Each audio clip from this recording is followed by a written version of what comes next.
Hello అండి, అందరికీ నమస్కారం. ఈ వైఎస్ఆర్సీపీ పార్టీ నాయకులు కానీ కార్యకర్తలు కానీ ఎంత దిగజాడు రాజకీయాలు చేస్తున్నారు అనంటే, మన టీటీడీ చైర్మన్ బిఆర్ నాయుడు గారి గురించి ఎంత ఇదిగా ప్రోపగాడ్ చేస్తున్నారు ఒక విషయం మీద ఒక క్లిప్ పట్టుకొని దాన్ని ఏఐ మార్ఫింగ్లు చేసి, మీరు అసలు నిజంగా మీకు మానవత్వం అనేది ఉందా? అసలు మనుషులేనా? రాజకీయాలు చేయండి అయ్యా.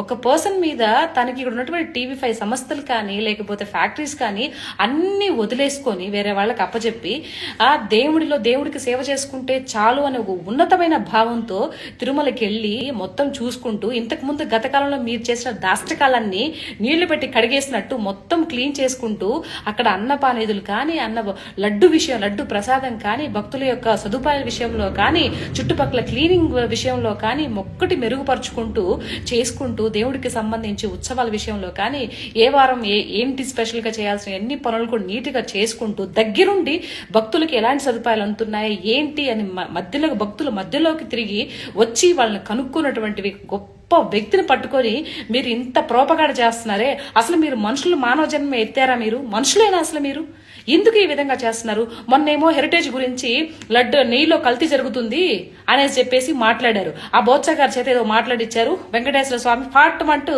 2 నెత్తి మీద కొట్టేసరికి ఈ రోజు హాస్పిటల్ పాలయ్యారు. ఎందుకు? ఉన్నది లేనట్టుగా లేనిది ఉన్నట్టుగా క్రియేట్ చేసి మాట్లాడడం వల్ల మీకేం ఒరిగేది? ఏం ఒరుగుతుంది? మీరు ఈ విధంగా ఈ వేలో వెళ్తే ఎవరినో ఒకరిని ముద్ర వాళ్ళ మీద బ్యాడ్ గా ముద్ర వేసి వాళ్ళ మీద ఇది చేస్తే మీరు గెలుస్తారేమో, నెక్స్ట్ ముఖ్యమంత్రి అవుతారేమో అనే అపోహలో ఉన్నారు.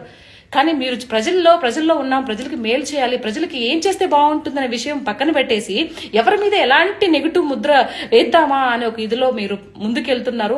అది కరెక్ట్ కాదు. జగన్మోహన్ రెడ్డి గారు, మీరు ఇప్పటికైనా మీ వాళ్ళకి చెప్పండి. లేకపోతే మీ నుంచి మీ కనుసైగలేంది ఏది జరగదండి. ఇలాంటివి చేయడంలో మానేయండి. కొంచెం మంచిగా ఉందతనంగా రాజకీయాలు చేయండి. మొన్న హెరిటేజ్ మీద మీరు నెయ్యి మీద ఇచ్చిన ఇది సుప్రీంకోర్టు మీకు 2 మొటిక్నలు వేయలేదా? మీకు జరినామా వేయలేదా? మీరు క్షమాపణ చెప్పలేదా? అయినా ఇప్పుడు మళ్ళీ బిఆర్ నాయుడు గారి మీద పడ్డారు మీ కన్ను. అంటే ఎవరైతే మంచి పనులు చేసుకుంటూ పోతున్నారో, ఎవరైతే ఇది చేస్తున్నారో వాళ్ళని ఎందుకంటే మీరు ఈ విధంగా ఇలాంటి వీడియోస్ పెట్టి ఇది చేస్తున్నారు? మీ పార్టీలో ఏమన్నా అందరూ ఉత్తమోత్తములు ఉన్నారా అండి? ప్రజలు మొత్తం చూస్తున్నారు. ఆంధ్రప్రదేశ్ రాష్ట్ర ప్రజలు మొత్తం కూడా మీ పార్టీలో ఉన్నటువంటి నాయకులు చేసినటువంటి దరిద్రాలన్నీ కూడా మీరు ఈ విధంగా చేయడం కరెక్ట్ గా జగన్మోహన్ రెడ్డి గారు. మీరు వెళ్తున్న వే ఏదైతే ఉందో అది టోటల్ రాంగ్ అండి. సో ఎప్పటికైనా కూడా ఇప్పటికైనా మంచి దోవలో వెళ్ళండి, మంచి పదవిగా మాట్లాడండి.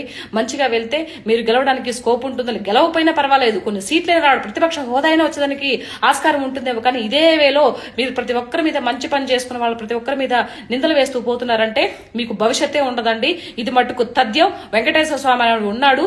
ఏదైతే మీ నోటు గుండా ఆయన బిఆర్ నాయుడు గారి మీద మీరు బ్యాడ్ గా మీరు ముద్ర వేశారో తిరిగి అదే నోటు గుండానే మీరు ఆయన నిప్పు అనే విషయం కూడా బయటకు వస్తుంది.